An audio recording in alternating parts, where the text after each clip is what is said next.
SSLC board इयत्ता 10वी जो गणिताचा पेपर आहे मॅथमॅटिक्स, त्याचे आपण काही प्रश्न सोडूया जे की रेफरन्स आहे, जे 1-1 मार्काचे आहेत ते. पहिलं बघा, पहिला प्रश्न आहे अशक्य घटनेची संभाव्यता ही आहे. तर कधीही अशक्य घटनेची संभाव्यता 0 असते, कारण अशक्य घटना कधीच घडत नाही. त्यामुळे त्याचं उत्तर आहे ऑप्शन बी, उत्तर 0. पुढचं आहे, जर कॉसेक थिटा 5/3 असेल तर साइन थिटाची किंमत ही आहे म्हणजे. तर कॉसेक आणि साइन हे एकमेकांचे उलट असतात, म्हणजे रेसिप्रोकल असतात, ते एकमेकांच्या उलट असतात. तर साइन थिटा बरोबर 1/3 कॉसेक थिटा. तर कॉसेक थिटा आणि साइन थिटा एकमेकांच्या उलट असल्यामुळं कॉसेक थिटाची किंमत जर 5/3 असेल, त्याचा उलट केलं तर 3/5. ऑप्शन डी हा करेक्ट येतो यामध्ये. नंतर खालीलपैकी वर्ग समीकरण हे आहे. तर वर्ग समीकरण असण्यासाठी पॉवर 2 असायला पाहिजे. तर पहिल्या ऑप्शनमध्ये बघा, x वर्ग वजा 2 मायनस 3x अधिक 2 बरोबर 0, 2x अधिक 3 बरोबर 0, x वर्ग मायनस 5x अधिक 6 बरोबर 0, 2x घन अधिक 7x अधिक 1 बरोबर 0. कधीही जे पॉवर आहे, जो घातांक आहे, तो मायनसमध्ये नसतो, निगेटिव्ह नसतो. पहिला ऑप्शन चुकीचा आहे. दुसऱ्या ऑप्शनमध्ये तो वर्ग नाहीच, आणि तिसऱ्या ऑप्शनमध्ये वर्ग आहे, x वर्ग. म्हणजे ऑप्शन सी हा करेक्ट आहे. आणि ऑप्शन डी हा पूर्णपणे चुकीचा आहे, कारण पॉवर कधी धन नसते.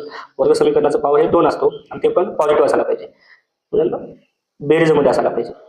धन 4 असायला पाहिजे. x वर्ग मायनस 5x अधिक 6 बरोबर 0. तर पुढचा प्रश्न आहे बघा. पुढचा प्रश्न, a1x अधिक b1y अधिक c1 बरोबर 0 आणि a2x अधिक b2y अधिक c2 बरोबर 0 या रेषीय समीकरणाच्या जोडीमध्ये जर a1/a2 बरोबर नाही b1/b2 असेल तर त्या समीकरणाला काय म्हणतात? म्हणजे हे दोन रेषा समांतर नसतात, म्हणजे पॅरलल नसतात, त्यामुळे त्या एका बिंदूत छेदतात, म्हणून एकच सोल्युशन मिळतो. तर याचं उत्तर आहे अद्वितीय उकल आहे. ऑप्शन ए जे बॉक्स केलेलं आहे ते आन्सर आहे. प्रत्येक प्रश्नाचं उत्तर त्यामध्ये बॉक्स करून लिहिलेलं आहे. बघा, r एकके त्रिज्या असलेल्या एका गोलाचे घनफळ काढा. Volume of sphere.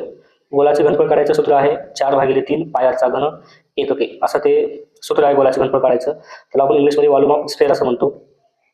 4/3 पायचा घन त्याचं सूत्र आहे. तर पुढचं गणित आहे, अंकगणिती क्रमामध्ये जर an बरोबर 2n अधिक 1 असेल तर त्या अंकगणिती क्रमाचा साधारण फरक काढा. कॉमन डिफरन्स काढामध्ये, कॉमन डिफरन्स म्हणजे साधारण फरक काय दिले, an बरोबर 2n अधिक 1. तर पहिले काय करायचं, यांची किंमत 1 घ्यायची, म्हणजे a1 काढायचं, पहिलं पद काढायचं. यांच्या जागी 1 घेतलं, 2 कंसामध्ये 1 अधिक 1 म्हणजे a1 बरोबर 3 आलं, पहिलं पद 3 आलं. आता दुसरं पद काढा, a2 बरोबर 2 कंसामध्ये n जागी 2 घ्यायचं, 2 अधिक 1 बरोबर a2 बरोबर 5. मग आपल्याला काय म्हणते, कॉमन डिफरन्स काढामध्ये साधारण फरक हा डी अक्षराने दर्शवतो, डी या अक्षराने दर्शवतो. तर डी बरोबर a2 मायनस a1. तर a2 ची किंमत 5 आहे, a1 ची किंमत 3 आहे, डी बरोबर 2. तर आन्सर बॉक्समध्ये आहे डी बरोबर 2. साधारण फरक आहे 2. तो ऑप्शन कोणतं